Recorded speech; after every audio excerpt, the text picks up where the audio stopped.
What's going on, everybody, and welcome back to Comic Breakdown. And in today's videos, we're hopping into Storm issues 1 through 5 as we work to get caught up on all of the titles that we're behind on. Today we're diving into Storm, or should I say, the Eternal Storm. This is following the aftermath of the Krakoan era. The goddess herself no longer with the X-Men, no longer on Krakoa. In an effort to try and put these times behind them, mutant kind has spread out across the globe, across the stars. And we've seen Storm really join up with the Avengers. We've seen her do a bunch of different things, but right now she's really been focused on the Storm Sanctuary. Kind of a fortress in the sky, if you will. And so while Storm opens up this new chapter in her life, she's gonna figure out that the cosmos, that the universe itself is out to get her, with the great forces of oblivion and eternity. Unbeknownst to Storm, her death is right around the corner. So, make sure you guys have subscribed to the channel, make sure that you like this video, and with that being said, let's dive into this breakdown.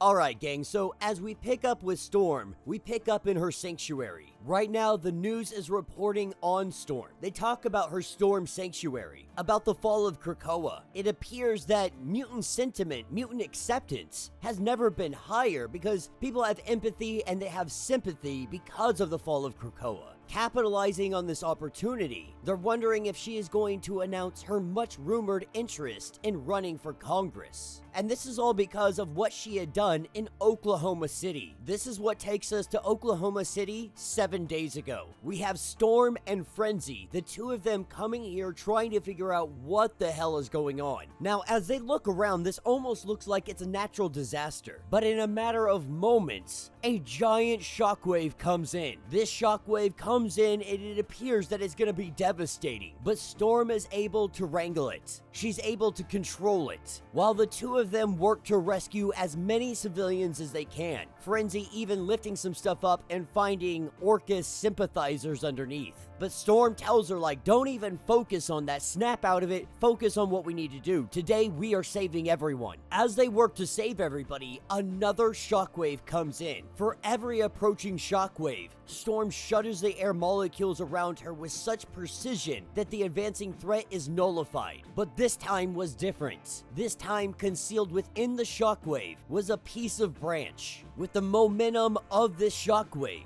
that piece of wood comes flying at her like shrapnel from a grenade. It sinks deep into her shoulder. This was the universe's first attempt at taking Storm's life. But if you pay close enough attention, you're gonna witness many more of them. That is, until the one that finally succeeds happens. But Storm is also now understanding why the streets are empty. She understands that they have to stop these shockwaves. With her taking off to the skies, she observes the world from above, seeing the aquatic life, the radiation exposure and what it's done to them, the innocent creatures that have been hurt. And though her injuries were not heavy enough a burden, she began to show signs of radiation poisoning. She proceeded onward, making her way to the very core of all of this happening. And what Storm finds is no weapon. What she finds is a child. She finds a young mutant child surrounded by corpses. The boy unable to control his powers. The boy cries out for Storm to kill him. He's tired of hurting. He's tired of being able to not control this. Every time he tries to stop, it only makes it worse. All mutants of great power know this day, the day of adolescence. This is a day of true dread, unable to control the birth of new abilities. Manslaughter is not as rare as you would expect, but for this mutant on this day, Storm could feel nothing but empathy. She rushes in, she pushes through, and she grabs hold of this boy. And in doing so, she is able to calm him, to soothe him. Picking up 3 days later, we have Storm and Iron Man. Now, Iron Man's observing what all of these doctors before they died, what they were up to. He's ran all the scans and he says that they were working on some really cutting edge stuff here. He has ran this time and time again, but the numbers add up. The kid is responsible for killing all those people. And in the wake wake of this tragedy, mutants are finally looked at as heroes. They are loved. Storm already knew this information. She really just wanted somebody else to run the numbers for her. Somebody else to tell her that it's not true. So now she's left with a decision. Does she stay silent and let the mutants have this win? Or does she tell the truth to defend the honor of the deceased? And so this is what takes us to Storm giving her speech. Long has she been a member of the brave X-Men, and while she very much looks forward to doing things with the Avengers, she starts by presenting them the Storm Sanctuary, a solace during difficult times and a refuge in the hours of need. She wants not only mutants, humans, sorcerers, interplanetary immigrants, superhumans, and gods. She wants all of them to call this planet home, to look up to their skies and know that Storm is there protecting. With this information, she goes on to talk about the events that took place in Oklahoma City, talking about the manifestation of mutant abilities. Storm tells the public about the truth, and their joy quickly turns into hate. Their love morphed back into fear. Storm, on her first day declaring herself Earth's protector and nurturer, has fueled prejudice within humans, making the mutants the target of public disdain yet again.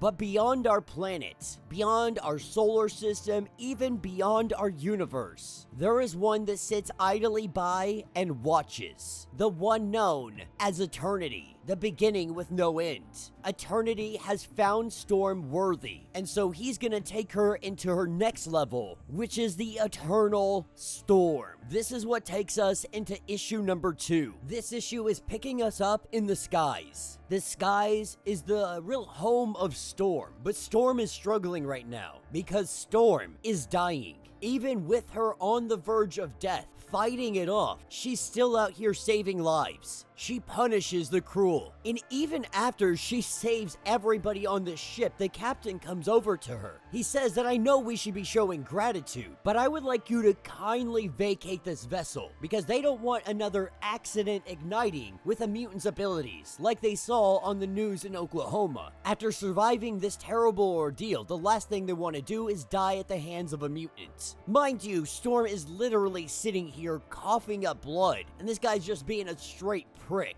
But in the time to follow, Storm goes back home, she goes to the sanctuary, she cleans up, she feeds the hippos, she does all the good stuff that she usually does. When she goes to take a shower, she sees that her hair is falling out. With all of this going on, it takes her to Night and Day Hospital for extra mundane. This is where she goes in and she meets up with Dr. Day. Seeing who it is, seeing that it is an X-Men, he tells her straight up, we do not help you around here. We don't help X-Men around here. And obviously and understandably, Storm's like, what the F? Like, what are you talking about? Either you don't understand mutant physiology, or this is straight discrimination. And the doctor doesn't hesitate. He's like, no, this is discrimination. I am 100% discriminating against you. He goes on to let Storm know that 80% of his patients are mutants. And in fact, they treat them for free. This is not mutant discrimination. This is X-Men discrimination. His only rule, he does not treat X-Men. And Storm has to wonder, what did the X-Men do to you? How have they wronged you? But when Night Nurse and her had started this hospital, Tony Stark cut them a huge check on behalf of the Avengers and ForceWorks. Doctor Strange consults here on behalf of the Defenders. Reed Richards supplies them with medical equipment on behalf of the Fantastic Four. Danny Rand donates on behalf of the Heroes for Hire. Even Moon Knight's ass is out here giving them money. Everybody except for the X-Men. The X-Men went out there, they conquered death on their little Krakoan island. They had their miracle pills, but they never came to help the little guy. This is where Storm gives up her ruby that is on her neck.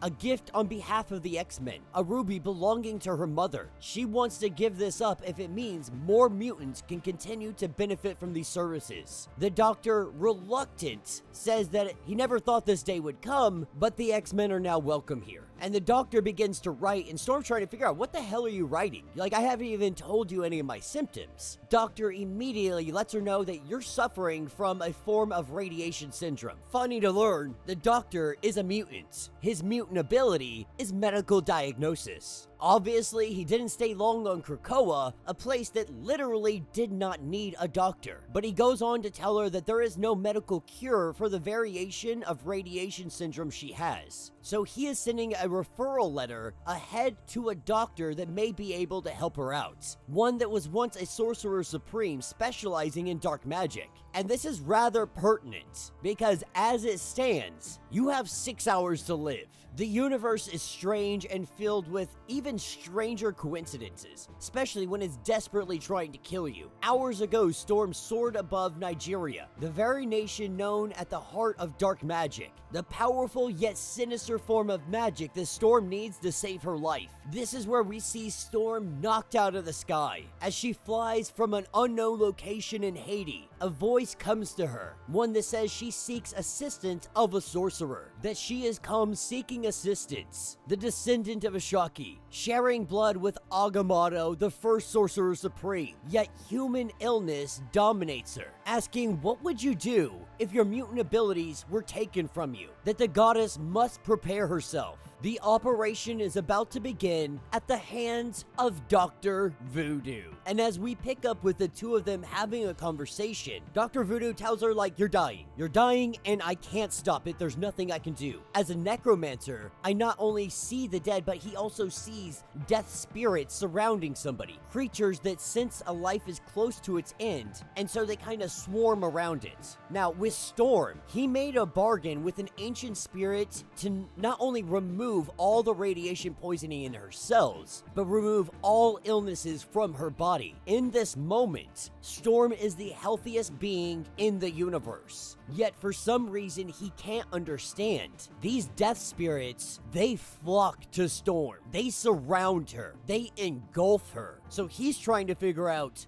what is happening. He does tell her that in exchange for your healing, you have been charged with not using your mutant abilities for 7 days. And though it does sound a little bit steep, your other options was give up 7 organs, give up 7 decades of your life, things of this nature. So giving up your mutant powers for 7 days seemed like the most reasonable and logical option. Outside of Haven House, we pick up with Wolverine. And Wolverine says that he smells Nimrod. Rogue's like, you sure about that? Wolverine like, alright, you doubt me, bet. I'ma go inside, I'ma find out who it is. When Nightcrawler bamps in and he can't see through the windows, we see Rogue kind of freak out for a second. She flies in, she busts through the door, and she says get away from those kids. But they see that it's only Storm. Everyone gives their hugs, everybody says hello. This is where Storm feels at home. This is her people, these are her friends, this is her family. And not being able to use her mutant abilities, she figures it's time to get some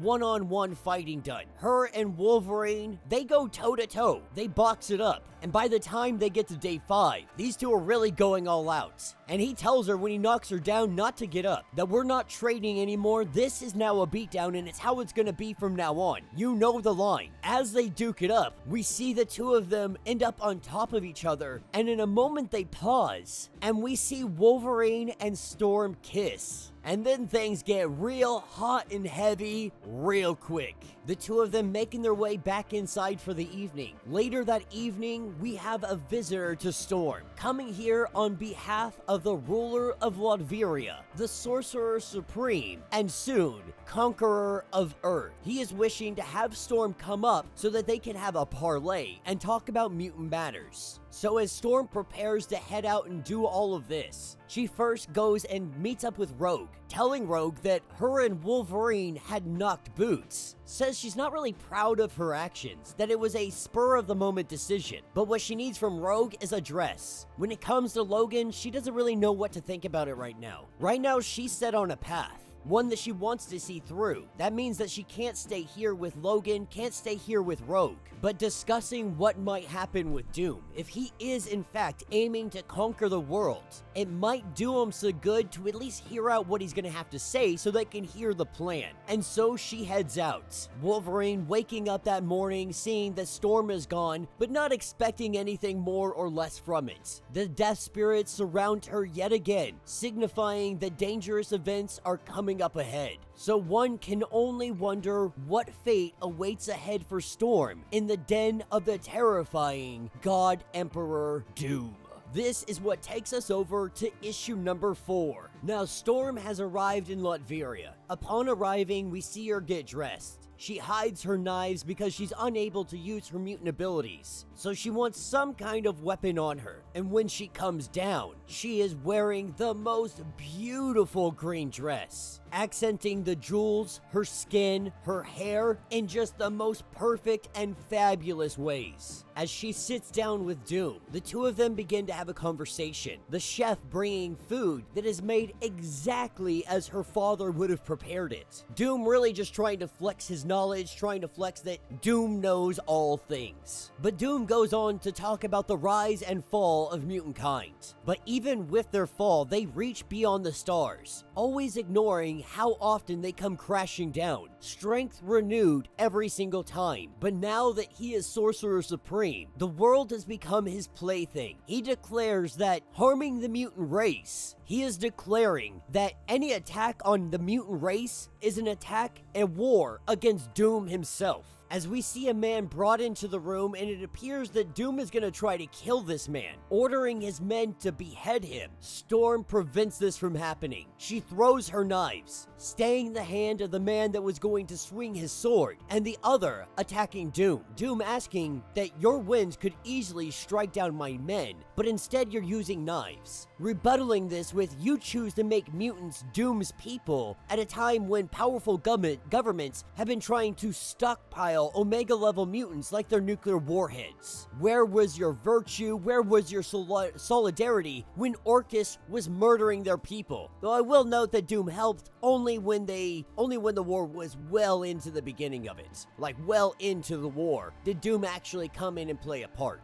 She's asking, what do you want? What do you want from mutant kind? What do you want from me? But at this point, Doom has come to the conclusion that she's lost her mutant powers, saying that she would need them for the task ahead, to rejoice for Doom is kind, that her abilities, he will return to her, that she will be the mutant ambassador. This is where we see Storm use her powers, saying that if you don't let me go, your reign is gonna end before it ever started. This is when a hand impales Storm, ripping right through her body. She broke the pact. She used her powers before the 7 days were up, and returned. The life that was saved is a life taken. Then he turns his attention to the Sorcerer Supreme. As Storm falls into darkness, she sees her father. She has a glorious moment with him. He tells her how very proud of the woman she is, of the woman that she has become, but that her time has not come yet. That you can tell your mother that you love her when your white hair has turned gray, because death is not the end for Storm. This is her change. Storm of Earth is no more. In her place, there is something new. There is something more. There is something beautiful. This is where we see eternity take over the body of Storm, and Storm now becomes the Eternal Storm, piercing the demon that took Storm's life.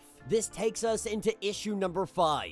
Piercing this demon's body, it really cries out. It pleads for its life, saying that I saved your life. But Storm says that you saved my host's body's life, not mine. And then you took it back, begging to be spared. Eternal Storm says that you're a spirit, one that can truly never die, but under colossal pressure, you can take on a new form, one that Storm can easily consume. Swallowing up this spirit like it is absolutely nothing, Storm now comes toe-to-toe with Doom. And Doom tells her that right now, you're the one in danger. You brought a demon to my nation, demolished my abode, endangered my people. You must leave this nation at once, or you face the wrath of Doom. As Storm and Doom have their standoff, we pick up 3 billion years ago. We pick up with a trial being had. Eternity and Oblivion. Oblivion the prosecutor. Eternity is the defendant. Oblivion is making the claim that it no longer has room to contain its twin Death. He is moving that Eternity, from this moment onward, houses the sister Death, together with his twin Infinity. The Living Tribunal says very well, the matter of Death's relocation from Oblivion into Eternity shall be decided by trial by combat. In the name of the one above all, the Living Tribunal smashes down his hammer and the trial begins. Standing in for Eternity, we have Eternal Madness. And though Oblivion had created no sentient life, he wore a belt of skulls across his waist. This was not the first trial by combat. It would not be the last. They have brawled a dozen times, and every single time, Oblivion has won. Oblivion's skulls are 12 in number. This trial, just like the previous's, it ended swiftly. Oblivion taking off the head of Eternal Madness in one swipe. From that moment forward, as Oblivion had requested, death became a part of our universe. The same death that Doom soon faces, as we see the Eternal Storm cut down Doom. This was nothing more than deception. Doom claiming that none can defeat him. Anything that Doom is throwing at her, she is knocking out of the sky. That before your planet, before your sun, Eternity existed. Yet even Eternity has known defeat. That this day, Doom will learn humility by the hands of Eternity. This is when Storm comes crashing in and finds the real Doom. Now, Doom says that if you expect me to beg and grovel, then you're mistaken. If you expect me to be afraid, then you have no idea who you are. You have no idea whose body you have taken possession of, because she will not allow you to take the life of an unarmed man. She'll reassert herself if you do so try. As Storm's hands really begin to tremble, they begin to shake. Eternity is seeing that this is in fact true, telling Doom that on this day, you've escaped certain death. Flying out the window, but knowing that this is not the final confrontation, Doom says that it is death who evades his wrath. As we hop to the dimension of manifestations, Oblivion is now saying that he has been without Death's presence for 3 eons, that his existence it has been colder, incomplete, and lonelier without her troubles. He now wants his sister back. This situation goes really sideways very quickly. More or less, we're having Oblivion move to remove Eternity from existence, the collapse of the universe, so that he might be reunited with his sister once again. This is where the Living Tribunal takes his hammer and smashes it across the face of Oblivion, saying that the will of the One Above All is for all the primordials to always be. Who are you to question that will? Who are you to move for the end of eternity? That your motion is denied, and your right to convene, it has been removed permanently. You shall forever spend all of your existence separated from your twin. And even though all 4 of the primordials, eternity, infinity, oblivion, and death, would deny such a thing happen, the One Above All from their realm on high saw it all. The Living Tribunal saw it as well. The prideful Oblivion shed a tear for his sister. The One Above All was moved. In that moment, the entirety of existence trembled. An unmitigated empathy felt across the universe. The Living Tribunal's blue heart turns red. Emotion has been carried. A trial by combat shall be held. Oblivion versus Eternity. To the victor, there awaits limitless eons of unbound sovereignty and freedom to house infinity, to house death, whoever they so choose. But the defeated shall be hammered into a speck, uninhabitable to even an atom of thought. And so eternity is asked, who shall be your champion? Who will fight on your behalf? Who should aid in the universe? Whose valor do you trust to deliver us from oblivion? Thus enter the Eternal Storm. And that will be the end of this issue. So let me know what you guys think down in the comments. An absolutely phenomenal story. Holy hell, talk about cosmic entities, cosmic beings, taking stuff to the next motherfreaking level. And it makes sense. Storm is essentially a goddess. It's not essentially, she is. Storm is a goddess. She has yet to fully tap into that power and understand what it means. And this is mostly because she's never needed to. Her mutant abilities are Omega level on their own, but now being more or less powered by eternity, that Omega level has been turned up to a fucking 1,000.